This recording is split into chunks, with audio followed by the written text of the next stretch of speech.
নমস্কার, বাংলার বাঙালি YouTube channel থেকে চলে এলাম নতুন একটি প্রতিবেদন নিয়ে। আপনি কি জানেন দুর্গাপুজো কয় প্রকার? আজকের প্রতিবেদনটি দুর্গাপুজোর প্রকারভেদ নিয়ে। দুর্গাপুজো 3 প্রকারের।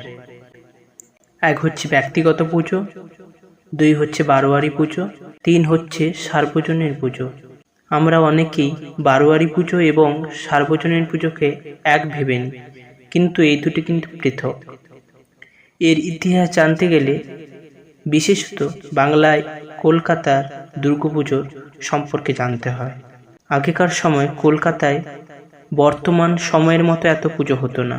তখন শুধুমাত্র জমিদার বাড়িগুলোতে দুর্গাপুজো হতো, আর সেই পুজো সাধারণ মানুষের প্রবেশ নিষিদ্ধ ছিল।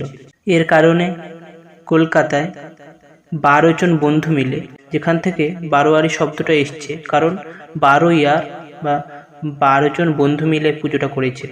12 জন বন্ধু মিলে প্রথমে এই পুজো শুরু করে, যেখানে সাধারণ মানুষেরা অংশগ্রহণ করতে শুরু করে। এই থেকেই শুরু হয় বারোয়ারি পুজো। তার পরবর্তীকালে সার্বজনীন পুজো, যেটা কোনো একটি গ্রামের পুজো বা কোনো একটি কমিটির পুজো, যেখানে সাধারণ মানুষরা চাঁদা দিবে এবং সকলে মিলে সকলের পুজো। আর ব্যক্তিগত পুজো হচ্ছে এই যে বিভিন্ন রাজবাড়ির পুজো, জমিদার বাড়ির পুজো, এগুলো হচ্ছে সব ব্যক্তিগত পুজো। যদি বর্তমানে বারোয়ারি পুজোর উদাহরণ দেখতে চাই, তাহলে সাধারণভাবে ধরা যায় যে ফ্ল্যাট বাড়িগুলোয় যেসব পুজো হয়, 2-3টে পরিবার বা একটা বিল্ডিংয়ের বিভিন্ন ব্যক্তিরা মিলে যে পুজো করে, সেটাকেই বারোয়ারি পুজো হিসেবে ধরা যায়।